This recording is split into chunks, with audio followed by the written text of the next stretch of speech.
Makanya yang pertama disebut oleh Rasulullah dalam hadis bahwa ada dua amalan yang penting bagi Allah, ya, yang menjadi penilaian Allah sangat penting. Yang pertama adalah husnuzon billah, berbaik sangka kepada Allah. Efek orang yang berbaik sangka kepada Allah adalah ridho terhadap ketentuan Allah. Itu efek. Orang kalau sudah sampai pada tahap berbaik sangka, bercinta kepada Allah, maka efek internalnya dalam diri, apapun ketentuan Allah pasti ridho. Udah, itu clear. Kalau masih ada yang diprotes, itu belum namanya. Belum berarti. Belum tenang hatinya, masih protes sama Allah. Padahal saya rajin sholat Ustaz, enggak ngaruh. Sholat itu amal zahir, yang dilihat Allah tuh amal batinnya. Hatinya seperti apa, imannya kepada Allah seperti apa. Itu yang jadi kualitas Allah melihat manusia itu baik atau tidak.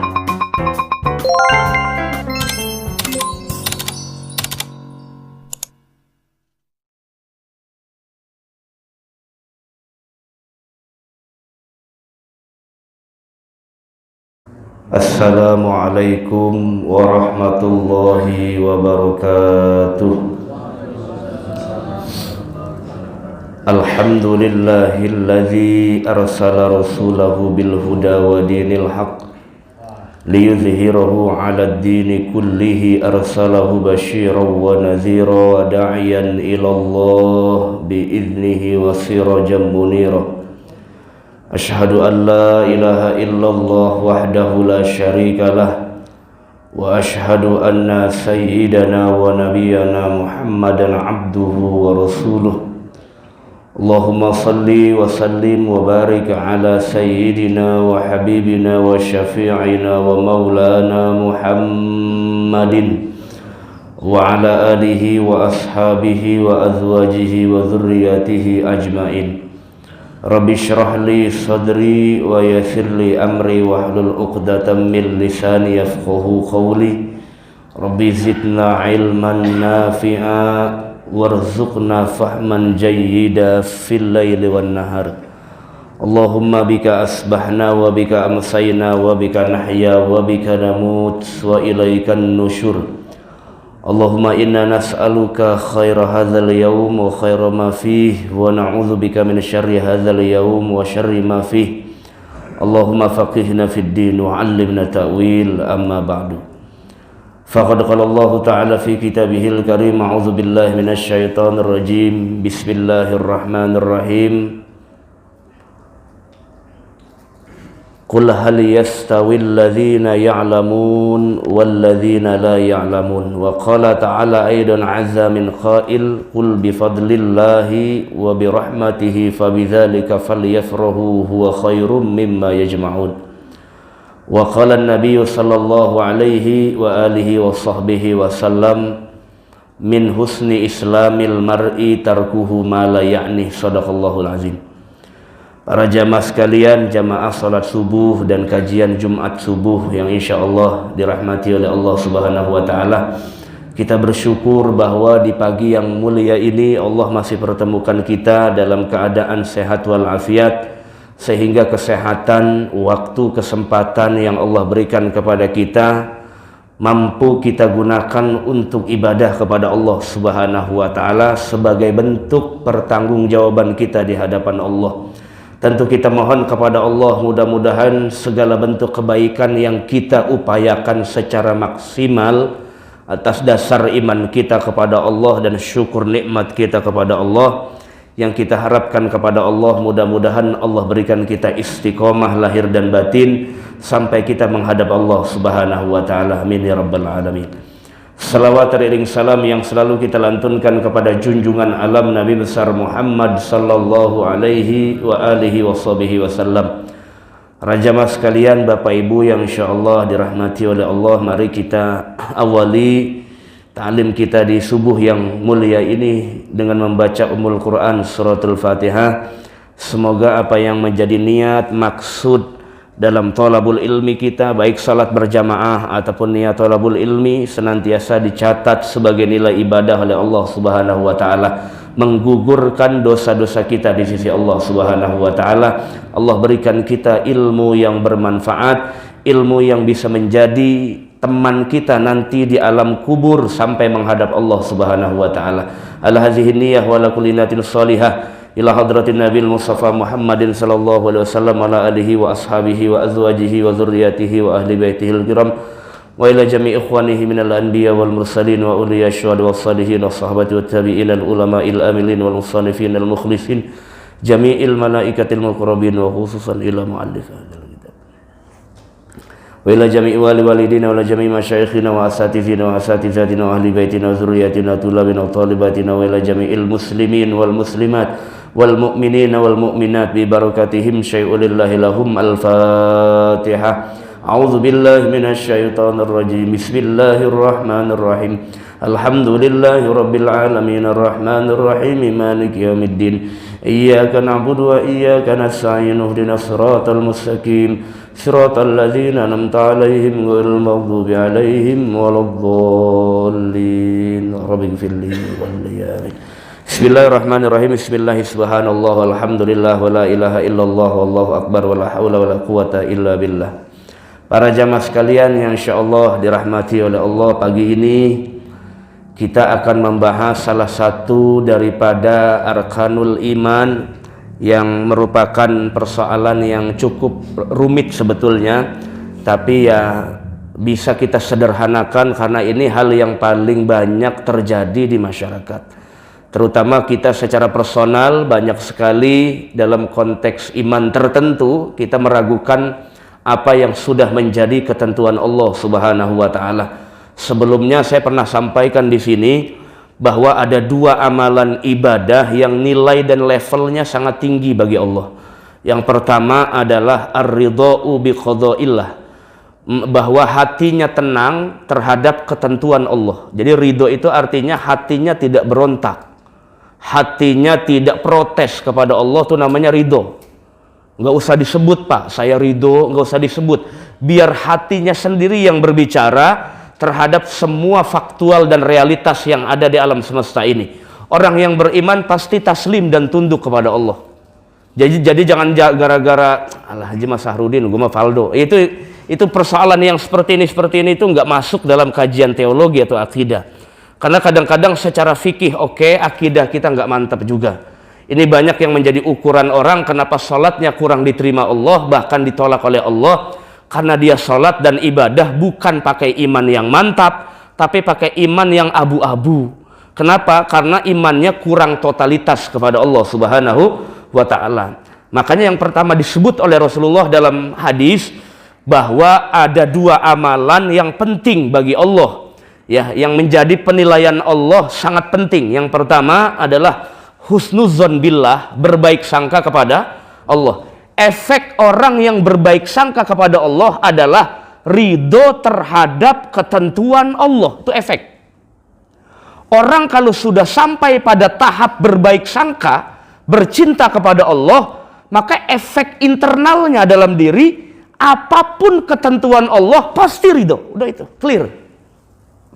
Kalau masih ada yang diprotes, itu belum namanya. Belum berarti. Belum tenang hatinya, masih protes sama Allah. Padahal saya rajin sholat, Ustaz. Enggak ngaruh. Sholat itu amal zahir. Yang dilihat Allah itu amal batinnya. Hatinya seperti apa, imannya kepada Allah seperti apa. Itu yang jadi kualitas Allah melihat manusia itu baik atau tidak.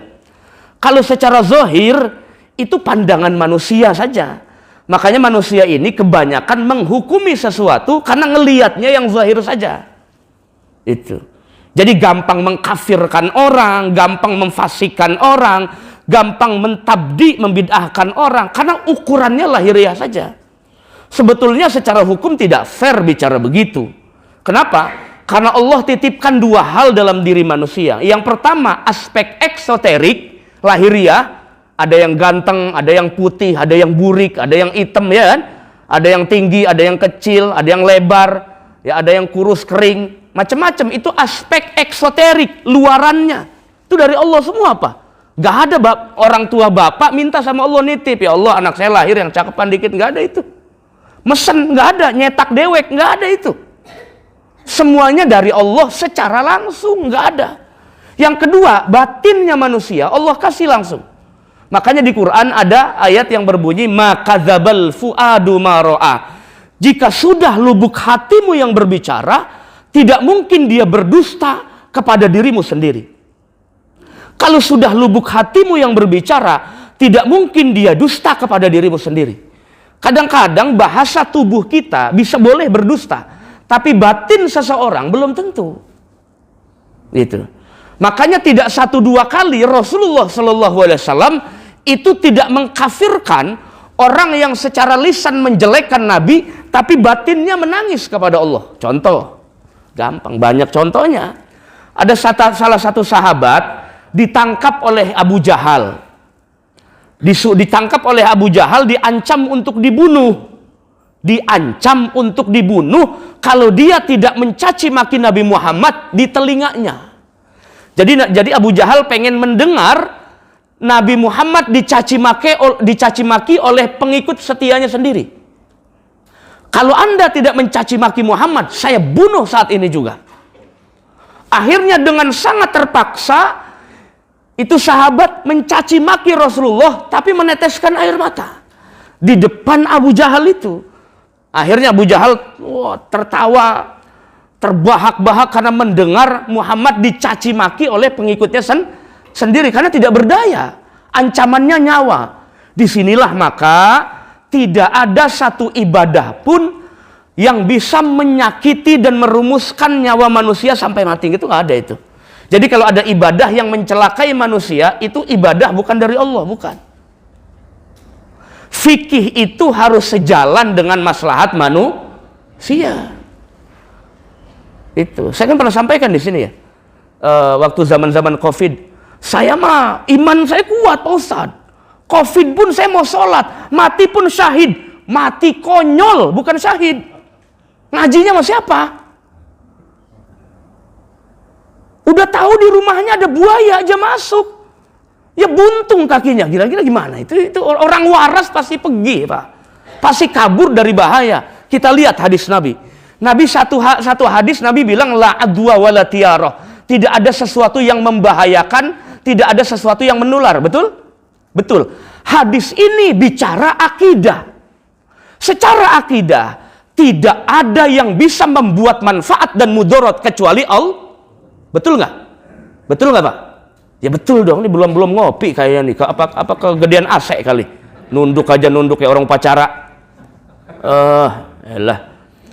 Jadi hadis yang pertama bicara bahwa tidak ada yang bisa memberikan mudarat dan manfaat kecuali hanya Allah. Ini hadis akidah.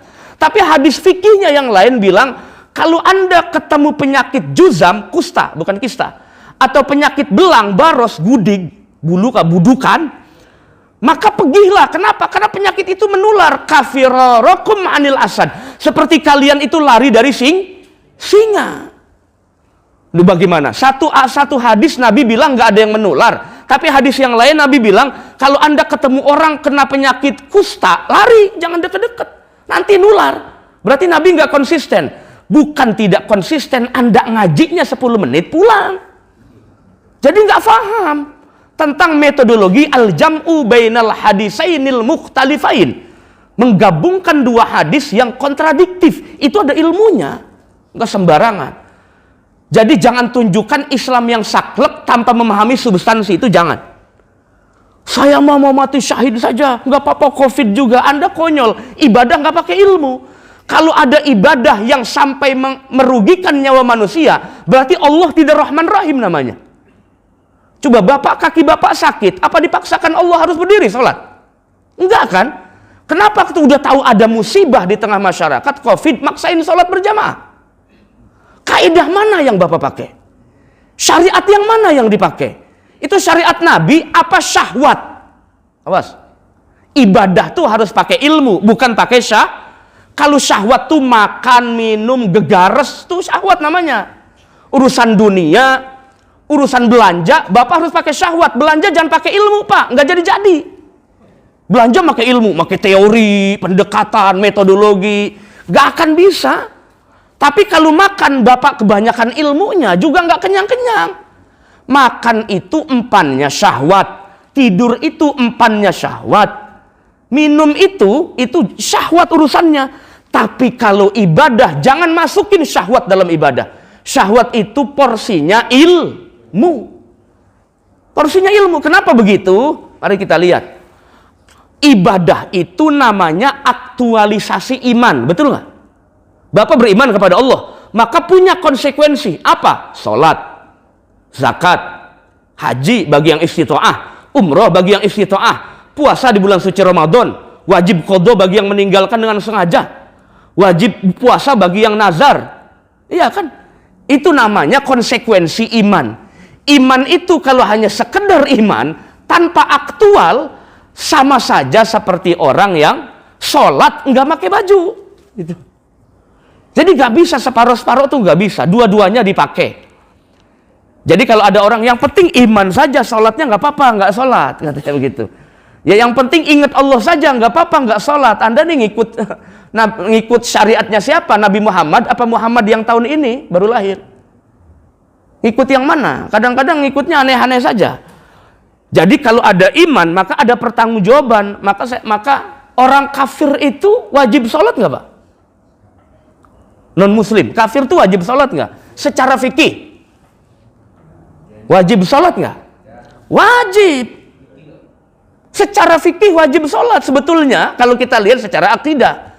Kenapa? Karena al-kafiruna mukhatabun, mereka itu dikhitab oleh Allah atas perintah sholat. Tapi kenapa kemudian tidak disahkan secara legal formal fikih? Karena ada batasan iman itu.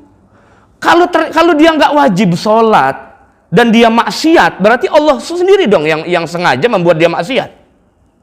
Sebetulnya mereka semua juga diperintah sholat, cuma ada hijab yang menghalangi. Apa itu yang menghalanginya? Imannya kepada Allah Subhanahu wa Ta'ala itu.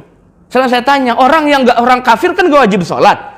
Berarti kalau nggak sholat nanti di akhirat disiksa nggak? Kenapa disiksa?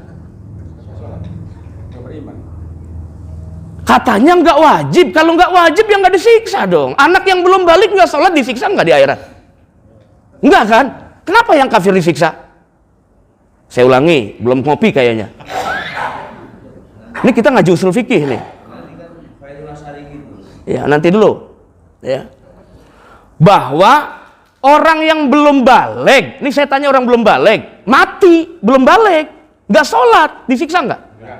Nah kenapa nggak disiksa? Karena belum wajibkan secara fikih.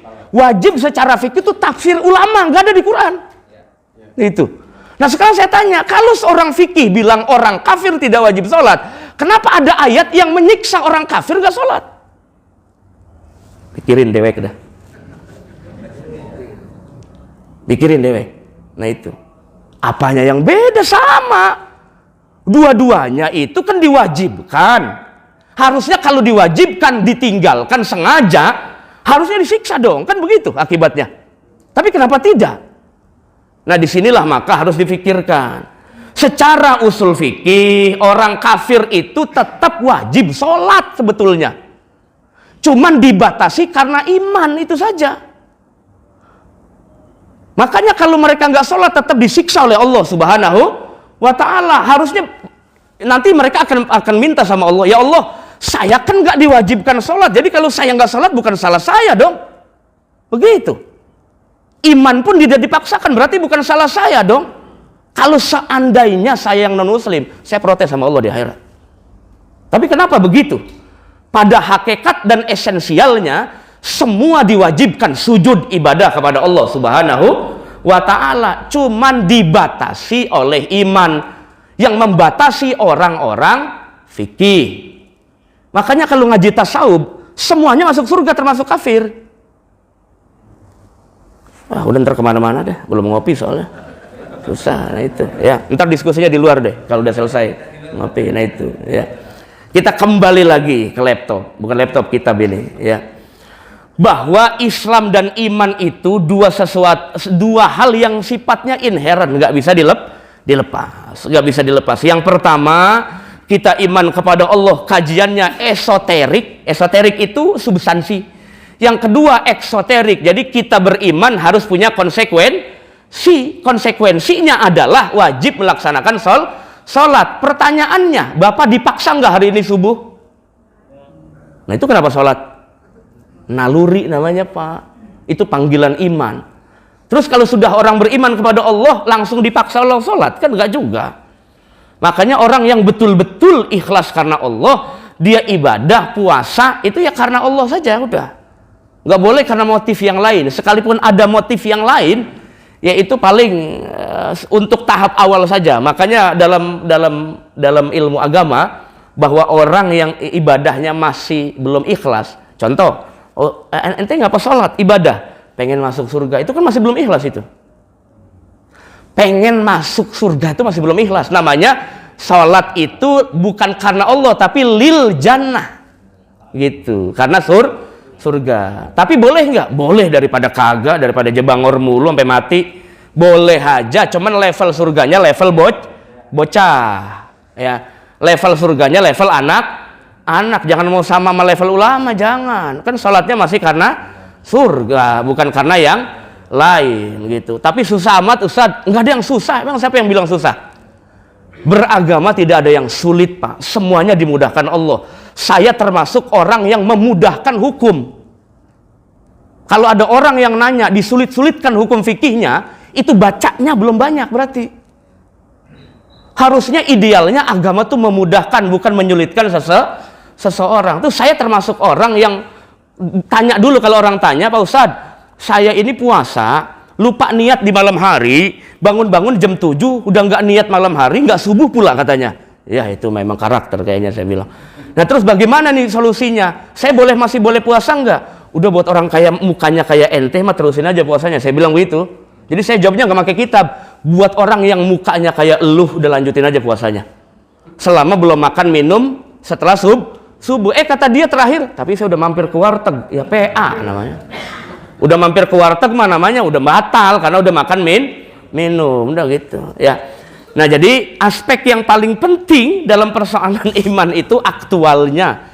Aktual itu artinya implementasi ibadah kita kepada Allah Subhanahu wa Ta'ala. Nah saya ingin sampaikan, iman yang 6 itu Pak, yang paling khawatir dikhawatirkan itu dipertanyakan adalah yang ke-6-nya itu. Rukun iman ada berapa sih? 6. Rukun Islam ada 5. Nah, hafal juga anak-anak MI ini ya. Nah, terus rukun agama ada 3. Awas terlupa lagi yang begitu aja juga. Doa-doa yang lain, ngaji tasawuf udah tafsir yang begitu makanya lupa lagi. Lu kadang ngaji tinggi-tinggi tafsir apa segala macam, doa masuk WC lupa. Elah. Ini orang nggak TPA kecilnya kayaknya atau apa aja. Jangan masuk kepada ruang yang kita bukan ruangnya, jangan ya. Makanya yang aktual saja ya. Kalau seandainya ruangnya ruang yang bukan ruang kita, jangan dimasukin gitu. Makanya ini saya sederhanakan betul bahasanya supaya mudah difaham ya. Kalau nggak paham juga ya bingung juga saya juga bagaimana, karena tugas ustadz kan memudahkan yang sulit itu. Yang pertama kata Imam Al-Ghazali, ini saya ngutip dari Imam Al-Ghazali, Hujjatul Islam, Sayyidul Musannifin ya, Imam Al-Ghazali. Karena saya ini pengagum berat Imam Al-Ghazali, karena skripsi saya Al-Ghazali, S2 saya Syekh Nawawi, S3 saya Ibnu Taimiyah. Jadi semua tulisan saya itu tentang ulama. Sampai besok Sabtu saya ngisi seminar di MUI Banten. Besok Sabtu semalam ditelepon oleh MUI Banten untuk ngisi seminar tentang pemikiran Syekh Nawawi jilid kedua. Dulu saya pernah, cuma sekarang diminta lagi ngisi di sana ya, dengan Profesor Mufti Ali. Jadi saya berdua. S3 saya tentang Ibnu Taimiyah ya. Jadi Bapak kalau nanya Ibnu Taimiyah kanan kiri depan belakang, insya Allah saya bisa jawab. Ketokohannya Ibnu Taimiyah. Syekh Nawawi juga depan belakang kanan kiri, insya Allah saya bisa jawab. Tapi kalau Bapak nanya Maryam Belina, saya nggak bisa jawab tuh ya. Karena saya nggak kenal yang begitu-begitu. Terus kalau Bapak nanya Imam Al-Ghazali depan belakang, insya Allah, karena itu penelitian saya waktu S1 sampai S3. Nah, Kata Imam Al-Ghazali, nah Bapak juga boleh hadir. Saya di Masjid Agung baca kitab ini Pak, Masjid Al-Ittihad, Agung Tangerang. Saya baca kitab Al-Arba'in fi Usuluddin, kitab Imam Al-Ghazali. Kita diskusi, bukan ngaji tapi diskusi muzakarah. Ya, muzakarah kita. Kata Imam Al-Ghazali, iman yang mudah diragukan orang yang beriman. Awas, iman yang mudah diragukan orang yang beriman. Jadi orang beriman juga bisa ragu. Ya imannya kepada Allah mantap, imannya kepada malaikat oke. Tapi soal kodok kodar nanti dulu Pak Ustadz katanya. Soalnya rizki saya beda mulu sama tetangga sebelah, jadi saya ragu mulu kayaknya begitu. Ya kan yang sebelahnya begini kok saya begini. Saya udah rajin banget ke masjid tapi nggak kaya-kaya. Kalau mau kaya pesugihan, bukan ke masjid. Masjid itu tempatnya orang taat, ya kan? Jadi jangan pernah ngarap sesuatu yang lebih dari Allah. Makanya para anbiya tuh minta doanya berbeda. Allahumma ja'alni miskina, Allahumma ja'alni faqira.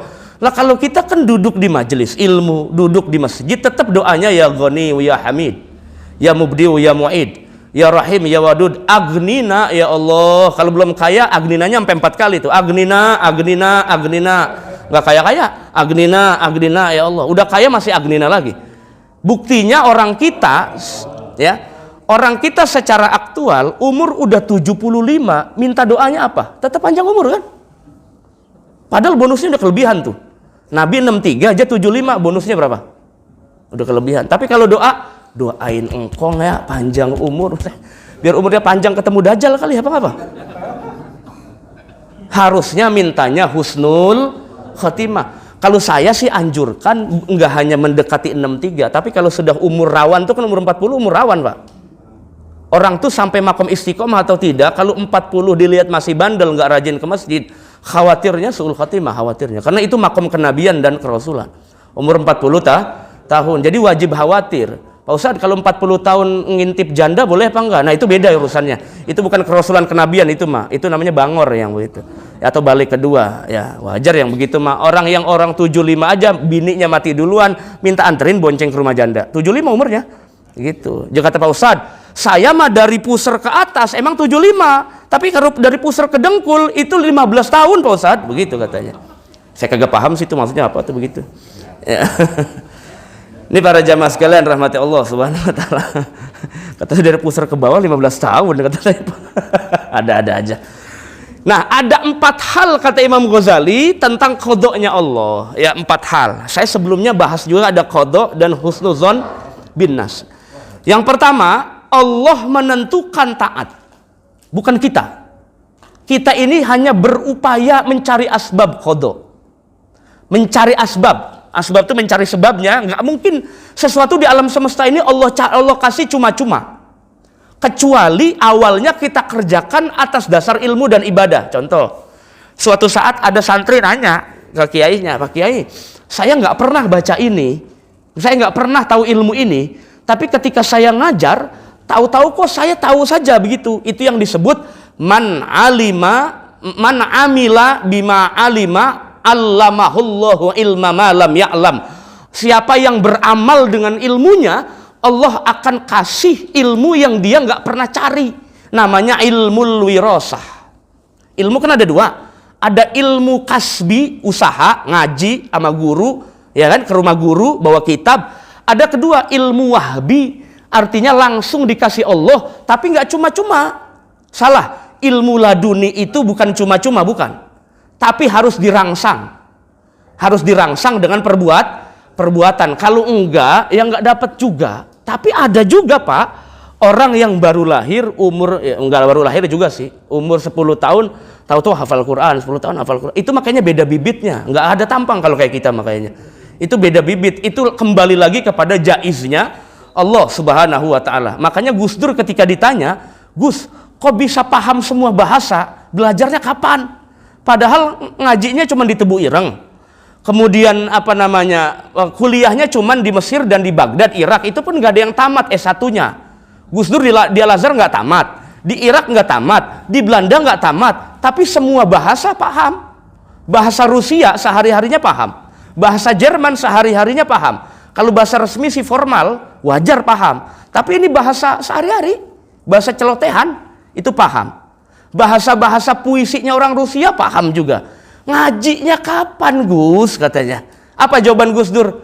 Ya belajar. Apa saya belajar kudu di depan ente? Ente kudu ngeliat? Kan enggak juga. Itu kan? Makanya kata Imam Ghazali, tidak ada ilmu laduni, pemberian Allah langsung, kecuali diawali dengan usaha dulu, baru Allah kasih. Jadi iya karena wudu, ya enggak, jangan ucuk-ucuk baca Fatihah, iya karena wudunya ditinggal, langsung aja iya karena sa'in ya Allah. Iya karena sa'in. Nah, wudunya enggak mau. Ibadah dulu baru kita minta sama Allah. Jadi qada itu antara qada dengan qadar sama apa beda, Pak? Beda ya. Kalau qada itu di azali, di Lauhil Mahfuz, kalau qadar itu yang fakta. Yang ada di alam dunia ini udah terjadi atau nah yang belum terjadi namanya qada, yang sudah terjadi namanya qadar Allah gitu ya. Itu yang bahasa mudahnya begitu. Nah sekarang qada itu kata Imam Ghazali ada 4 model. Yang pertama, Allah menentukan. Jadi qada bahasa sederhananya Allah menentukan si fulan berbuat taat. Yang kedua, Allah menentukan si fulan berbuat maksiat. Yang ketiga, Allah menentukan si fulan dapat nikmat. Yang terakhir, Allah menentukan si fulan itu bukan ahli. Allah menentukan si fulan itu menjadi orang yang dapat musibah. Jadi ada 4 model kata Imam Ghazali. Pertama taat, kedua maksiat, ketiga nikmat, keempat musibah. Ini semua ada dalam qadanya Allah. Jadi kalau kita jadi mukmin yang benar-benar mukmin, maka terima saja. Terima saja. Tapi tetap apa yang harus kita kerjakan setelah kita mendapatkan qada, efeknya apa? Flashbacknya apa? Kemudian apa yang harus kita kerjakan? Nah, kata Imam Ghazali begini. Ya, yang disebut dengan qada taat, Allah menentukan kepada seorang hamba mampu mengerjakan taat ibadah kepada Allah. Ya sekarang kita bisa salat subuh berjamaah karena kita apa karena Allah? Ya, orang lagi ngaji. Terus kalau lagi di rumah mah beda lagi. Lagi debat sama istrinya. Bapak pagi-pagi salat subuh loh. Nah, berarti karena saya dong, bukan karena Allah. Allah ini di depan guru aja karena di ponten. Itu. Ya. Jadi Allah menentukan qada seorang hamba dalam bentuk taat. Nah, kita bisa taat karena Allah. Sebetulnya karena Allah, karena banyak hal. Sehat dari Allah, ya kan? Waktunya dari Allah. Kaki kita nggak sakit bisa ke masjid karena Allah. Karena semuanya karena Allah, maka kayaknya kurang adab kalau kita merasa mampu ibadah. Yang ada bersyukur kepada Allah. Jadi orang yang taat kepada Allah ditentukan oleh Allah bisa jadi taat. Gitu. Saya pernah sampaikan di sini bahwa orang yang ibadahnya mantap itu, yang ibadahnya punya rasa syukur nikmat kepada Allah. Jadi ibadah itu Pak, bukan hanya mengerjakan kewajiban, tapi karena syukur nikmat kepada Allah. Ya Allah, saya bersyukur bisa subuh berjamaah. Ya Allah, saya bersyukur bisa sedekah subuh. Ya Allah, saya bersyukur bisa silaturahim. Ya Allah, saya bersyukur bisa sedekah hari ini. Jadi semuanya bersyukur kepada Allah. Tapi kalau maksiat jangan bersyukur. Kalau maksiat nanti beda lagi urusannya. Kata Imam Ghazali, wa qada'ut ta'ah atau iza qada lil 'abdi ta'ata fa alaihi ay yastaqbilahu bil juhdi wal ikhlas hatta yukrimahullahu bitaufiq wal hidayah. Ketika Allah menentukan taat kepada seorang hamba, respon kita bagaimana? Ini respon kita. Allah sedang menentukan ketaatan kepada seorang hamba. Respon kitanya bagaimana? Terimalah dengan sungguh-sungguh dan upayakan sehingga menjadi amal soleh. Pada prinsipnya kita nih sebetulnya tahu baik buruk nggak? Tahu. Kalau yang urusan dunia tahu, tapi kalau urusan akhirat semuanya murni dari Nabi Muhammad di bawah, kira-kira begitu ya. Tapi kalau urusan mana yang baik, mana yang buruk, urusan dunia itu gampang, nggak pakai Quran, nggak pakai hadis juga mudah diketahui. Tapi kalau urusan agama itu murni dari Nabi Muhammad di bawah semuanya. Dan kita lah nanti yang memilih antara mau taat atau mau maksiat. Itu nggak ada Allah memaksa kita. Nah, ketika kita dihadapkan oleh Allah ini baik, ini buruk, ini ikhlas, ini tidak, maka manusia harus sungguh-sungguh mengambilnya. Kata Imam Ghazali, kalau Allah Subhanahu wa ta'ala tentukan Anda berbuat taat, maka bersungguh-sungguhlah terima, bersungguh-sungguhlah raih, dan bersungguh-sungguhlah dengan ikhlas mengerjakannya. Kenapa begitu? Hatta yukrimahullah bitaufiq wal hidayah, sampai Allah memuliakanmu dengan hidayah dan taufik dari Allah Subhanahu wa ta'ala. Coba perhatikan kata-kata sampai Allah memuliakan. Berarti ada nggak orang ibadah nggak dimuliakan Allah? Ada. Imam Ghazali bilang hatta yukrimahu, sampai Allah memuliakanmu karena sebab ibadahmu yang responsif dan ikhlas. Berarti ada nggak orang ibadah nggak dimuliakan Allah malah dilaknat? Ada? Ada. Ada nggak orang baca Quran malah dilaknat, Pak? Ada. Rubba qari'in lil Quran yal'anuh. Ada juga orang yang banyak Quran tapi Quran malah melaknat. Nah, kita pengen jadi yang mana kira-kira? Pengen jadi orang yang siap menerima ketaatan dari Allah tapi tidak berefek buat diri kita, atau Allah kasih kita ketaatan dan kita ambil menjadi kemuliaan dari Allah buat kita, sehingga kita mulia di hadapan Allah dengan ibadah kepada Allah Subhanahu wa ta'ala. Itu. Karena kata Imam Ghazali udah kuncinya gampang masuk surga tuh dua aja udah, ilmu amal soleh udah. Ilmu amal soleh. Jadi orang yang umurnya semakin berkurang, tapi hartanya semakin banyak, amalnya semakin sedikit, ilmunya semakin sedikit, itu jangan bangga, itu tanda su'ul khatimah. Tanda su'ul, itu disebutkan dalam Bidayatul Hidayah Imam Ghazali. Kata Imam Ghazali, idealnya orang beriman itu semakin berkurang umur, maksudnya berkurang tuh nambah umurnya, semakin berkurang umur, yang nambah tuh bukan dunia, tapi yang nambah tuh dua, kata Imam Ghazali. Ini orang yang pinter. Semakin bertambah umur, semakin bertambah dua. Pertama, ilmunya makin nambah, ilmunya. Yang kedua, amal solehnya makin bertambah. Jadi kalau secara umur makin bertambah, dua hal ini nggak bertambah, itu orang yang rugi di hadapan Allah. Kenapa? Karena karakter harta itu nggak akan nemani kita di alam kubur, Pak. Ilmu dan amal soleh yushibanika fil qabri, menemani kita dalam alam kubur. Harta nganterin kita nggak ke makam? Nganterin dong. Pacul nganterin, ya kan? Mobil nganterin, keluarga nganterin, sepatu nganterin, harta kita nganterin ke alam kubur. Ya tapi kagak masuk. Orang pacul aja keluar lagi, ya kan? Nggak ada yang dipendem, keluar lagi. Maka kata Nabi, keluargamu nganterin nanti ke liang lahat, kemudian saudaramu nganterin, istrimu yang kamu banggakan cantik itu nganterin, tapi nggak mau nemani di alam kubur. Yang nemani cuma dua, ilmu dan amal saleh. Jadi kalau orang nggak mikirin dua hal ini, sedangkan usianya semakin bertambah, itu orang hamik. Hamik itu bodohnya ke ubun-ubun, kata Imam Ghazali. Kalau jahil tuh bodoh, tapi kalau hamik bodohnya sampai bertingkat-tingkat, kira-kira begitulah, ya. Apa dalilnya? Walladzina jahadu fina lanahdiyannahum subulana. Kalau Allah sedang kasih hidayah, mari kita respon. Allah sedang tentukan taat kepada kita, mari kita respon cepat.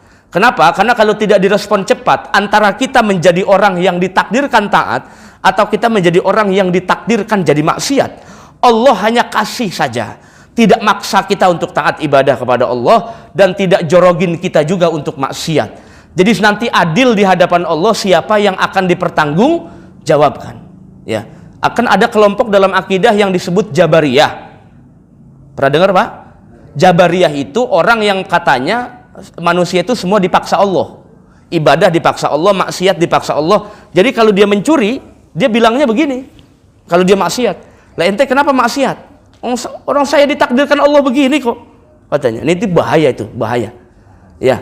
Saya, kenapa ente nyolong sendal di masjid? Loh, Allah takdirkan saya ke masjid, dan Allah takdirkan saya bisa ngelihat sendal yang agak mahalan dikit gitu.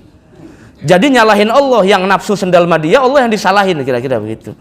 Jadi Allah nggak ada maksa-maksa, Pak. Urusan ibadah atau urusan maksiat nggak ada yang maksa. Nah, yang bagus itu bagi kita orang yang beriman, ketika Allah hadapkan kita dengan hidayah, Saya rasa Bapak bisa bedain sendirilah mana hidayah, mana hidayat.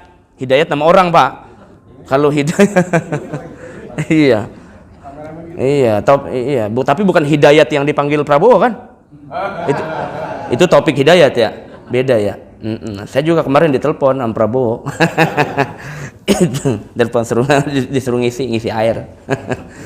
Itu. Jadi yang kedua, ada hidayah, jadi kalau gampang Pak, hidayah tuh misalnya Bapak lagi nongkrong, lagi duduk atau lagi apa, tahu-tahu ada kebaikan yang terlintas dalam pikiran Bapak, itu namanya khatir. Itu dalam ilmu tasawuf namanya Allah sedang bisikan supaya kita berbuat ibadah gitu, terlintas, namanya khatir gitu. Atau misalnya Bapak lagi sibuk dengan urusan dunia, asyugul fid dunia, kedengaran suara azan, itu hidayah bukan? Hidayah. Ada nggak Pak orang dengar azan tapi biasa saja? Tapi bukan ada, banyak ya.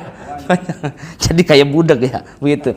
Nah yang kedua, kalau orang dengar azan, kita lagi sibuk nih dengan urusan dunia, Bapak langsung alhamdulillah. Nah itu hidayah namanya, itu hidayah. Jadi kita respon kalau sudah dapat hidayah dari Allah tuh langsung cepat direspon ya. Karena kalau enggak nanti kabur Pak. Kalau udah kabur susah lagi baliknya nanti ya. Kalau orang punya ilmu baliknya insya Allah gampang karena ada Google Map-nya.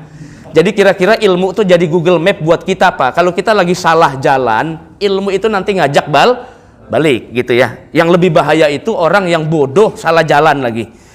Maka ada orang pernah ditanya, Gus Dur pernah ditanya orang, Gus, kok ada kiai maksiat katanya? Loh, masih mending dia kata. Kenapa? Karena kiai berbuat dosa wajar, karena manusia itu nggak ada yang bersih dari dosa. Tapi setidaknya dia tahu ilmunya, tahu cara pulang. Paham nggak maksudnya Pak? Tapi kalau orang jahil maksiat kepada Allah, cara pulangnya bagaimana? Jangan nggak ngerti cara tobat, syarat tobat nggak faham, rukun tobatnya nggak ngerti, yang bagus bagaimana? Makanya kata Sayyidina Ali, musuh besar Islam itu bodoh. Bukan orang kafir, bukan. Musuh besar Islam itu jahil. Jadi kalau Bapak hari ini nuntut ilmu, duduk di Al-Barkah, ya, duduk di sini karena niat ngaji, nawaitu tolabal ilmi lillah, gitu ya. Gitu. Jangan dirubah niatnya, nawaitu tolabal ilmi lil hadiyah. Jangan itu. Ya, atau apa lagi?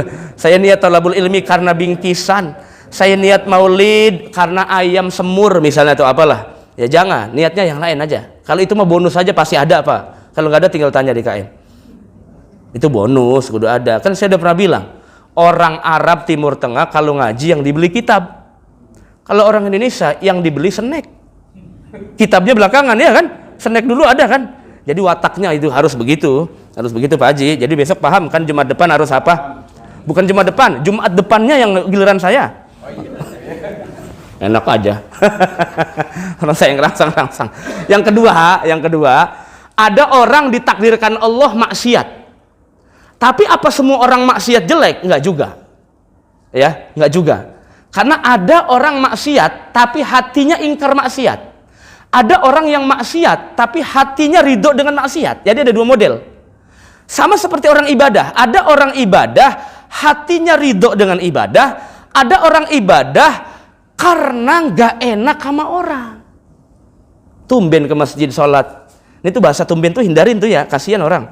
Ya, jadi jawabnya jangan tumben. Tapi alhamdulillah, jangan tumben, jangan, kasihan. Soalnya banyak yang ngedumel juga ke saya, Pak Ustadz. Saya udah mau nyoba dapat hidayah Allah, pengurus masjid bilangnya tumben lagi. Kagak enak banget ngomongnya. Ucapin alhamdulillah, kayak akhirnya saya ngikut jamaah, ngikut ngaji, dibilang tumben. Saya malas pindah masjid aja, akhirnya pindah KTP dia atau apalah. Jadi ternyata jadi pengurus masjid juga harus bijak Pak, merespon orang yang baru. Jadi sebetulnya bukan ya dibilang mu'alaf juga mu'alaf sih sebetulnya itu. Nggak pernah ke masjid atau ke masjid kan mu'alaf itu namanya ya kan, gitu. Iya gitu, nggak tahu dia, padahal kupingnya lebar juga itu, tapi nggak dengar. Ya responnya yang baik lah. Ya sama seperti Nabi, ketika ada orang datang direspon dengan baik, meskipun dia ahli maksiat, jangan dicaci maki Pak. Jangan dicaci maki.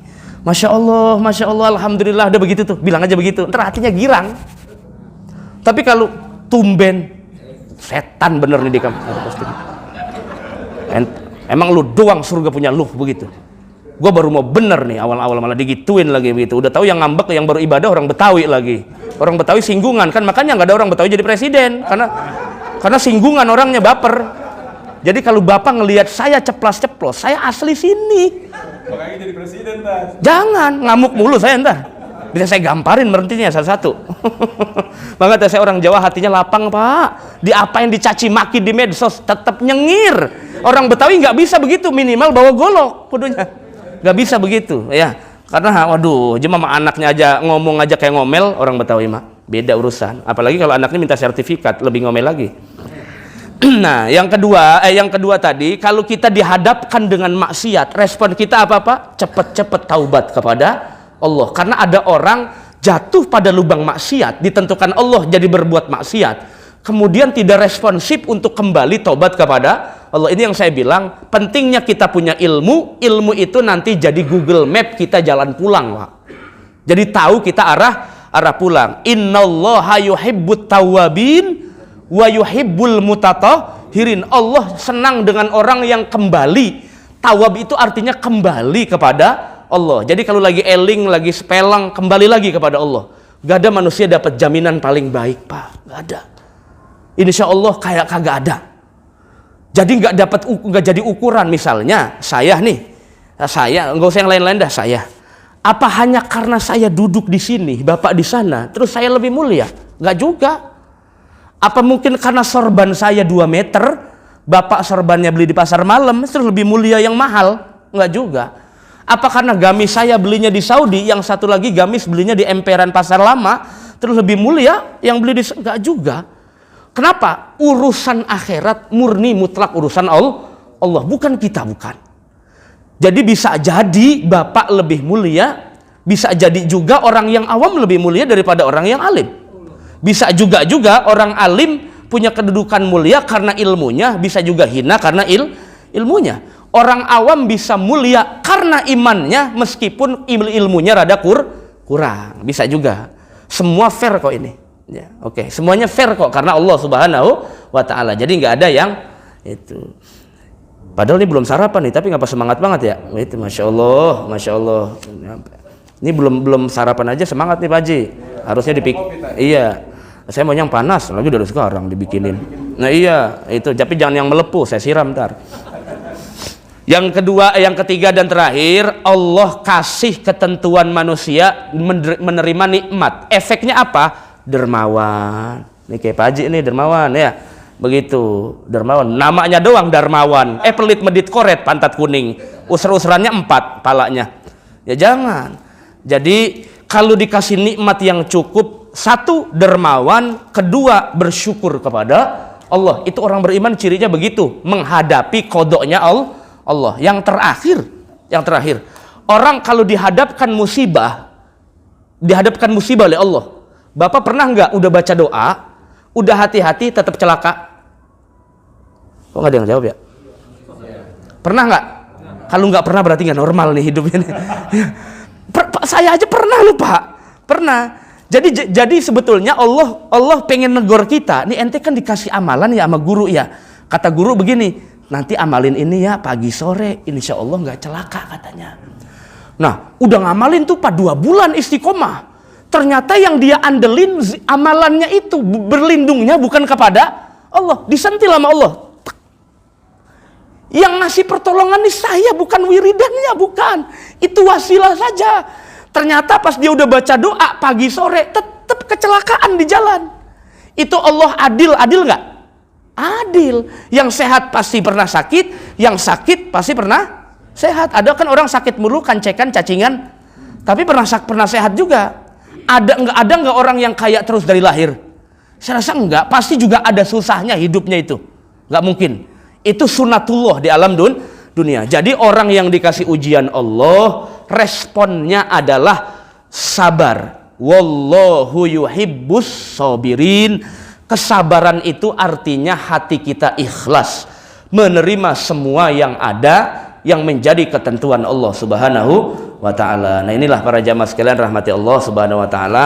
Ya karena sekarang subuh jam 4.15 ya. Masya Allah jam 4.15. Udah isyraq udah? Udah ya, itu saja yang dapat saya sampaikan. Nanti silakan kalau ada yang dipertanyakan. Allahu a'lam bishawab. Baik, terima kasih Pak Ustaz atas